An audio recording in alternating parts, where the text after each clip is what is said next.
Scene for many different reasons. For starters, it exemplifies the theme of deceit present throughout the play that played a major role. And it also shows the cunning nature of the supporting characters that kind of guided the humor and comedy for the audience of the play. And it also demonstrates the idea of appearance versus reality and the deception that love can play. Read into things that are actually being said to give themselves excuses for the way they feel. And it also shows the idea of fate and fortune in the characters' lives and in the lives of the Shakespearean audience at the time. The scene was also the most practical for us to choose because it had 5 parts and an appropriate number of lines, so it was easiest for us to do and hopefully do it successfully. And as we've also discussed earlier, it shows how direction and editing can affect how the play is performed and how the audience perceives it. If you'd like to follow along with us, the scene starts on page 75 in our folder editions, and thanks and enjoy the show.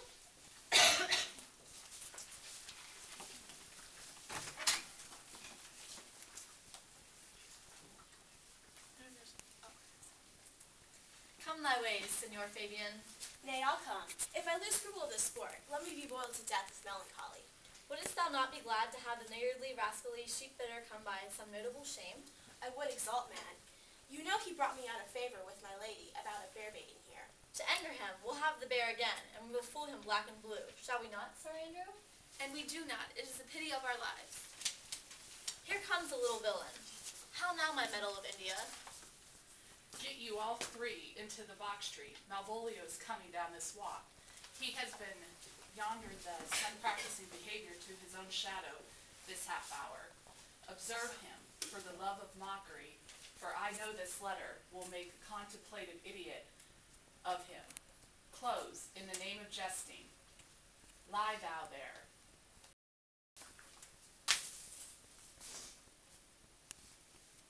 For here comes the trout that must be caught with tickling.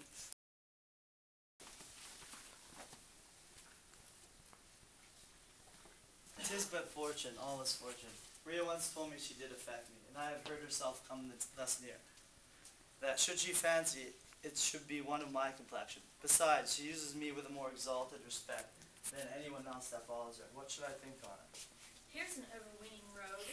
Oh, peace. Contemplation makes a rare turkey cock of him. How he jets under his advanced plumes.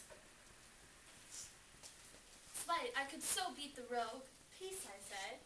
"To be Count Malvolio." Ah, rogue. Pistol him, pistol him. Peace, peace. There is example for it. The lady of the Strat, she married the yeoman of the ward. Fie on him, Jezebel. Oh, peace. Now he's deeply in. Look how imagination blows them. Having been 3 months married to her, sitting in my state, Oh, for a stone bow, to hit him in the eye.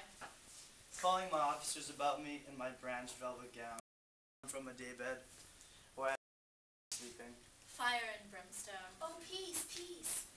and then to have the humorous state, and after demure travel regard, telling them I know my place, as I would they should do theirs, to ask for my kinsman Toby.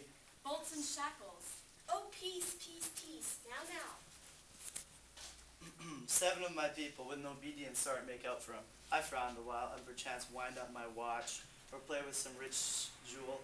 Toby approaches, curtsies there to me. Shall this fellow live? Though our silence be drawn from us with cars, yet peace. I extend my hand to him thus, quenching my familiar smile with an austere regard of the control. And does not Toby take you a blow at the lips then? Saying, "Cousin Toby, my fortunes having cast me on your knees, give me this prerogative of speech. What? What? You must amend your drunkenness. Out, scab. Nay, patience, or we break the sinews of our plot. Besides, you waste the treasure of time with a foolish knight. That's me, I warrant you. One Sir Andrew. I knew it was, for many do call me fool. What employment do we have here? Now the woodcock is in again. Oh, peace, and the spirit of humorous, intimate reading out loud to him. By my life, this is my lady.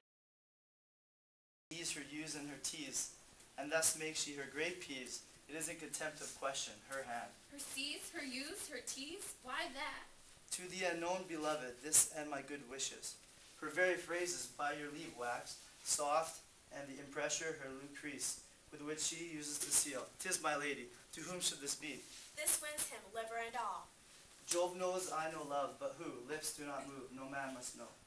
No man must know what follows. The number is altered.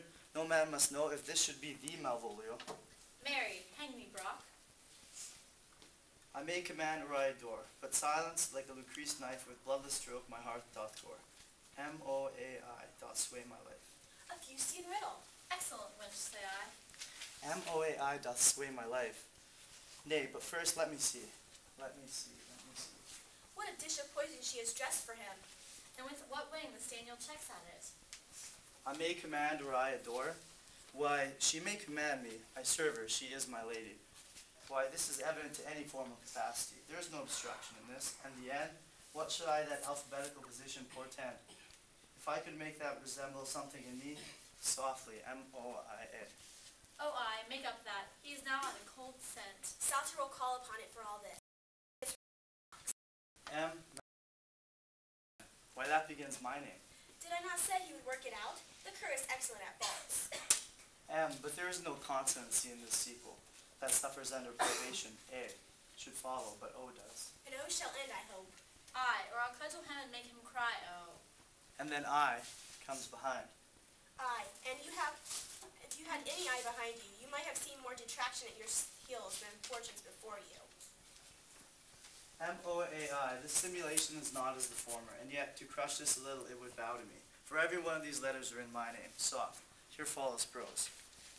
If this fall into thy hand, revolve. In my stars I am above thee. But do not be afraid of greatness. Some are born great, some achieve greatness, and some have greatness thrust upon them. Thy fates open their hands. Let thy blood and spirit embrace them, and to inure thyself to what thou art like to be. Cast thy humble slough and appear fresh. Be opposite with kinsmen, surely with servants. Let thy tongue tang arguments of state. Put thyself into the trick of singularity. She thus advises thee that sigh for thee. Remember who commanded thy yellow stockings, and wished to see thee ever cross-guarded. I say, remember. Go to, thou art made, if thou desirest to be so. If not, let me see thee a steward still, and follow of servants, and not worthy to touch fortune's fingers. Farewell. She that would alter services would be fortunate and happy. Daylight and champagne discovers not more. This is open. I will be proud. I will read politic authors. I will baffle Sir Toby. I will wash off gross acquaintance. I will be point devised the very man. I do not now fool myself to let imagination jade for me. For every reason excites to this, that my lady loves me. She did commend my yellow stockings late. She did praise my leg being cross-guarded. And in this she manifests herself to my love. And with a kind of injunction, drives me to these habits of her liking. I thank my stars I am happy. I will be strange, stout, in yellow stockings and cross-guarded, even with the swiftness of putting on. Jove and stars be praised. Here is yet a postscript. Thou canst choose but know who I am. If thou entertainst my love, let it appear in thy smiling. Thy smiles become thee well. Therefore in presence still smile, dear my sweet, I prithee. Jove, I thank thee, I will smile, I will do everything that thou wilt have me.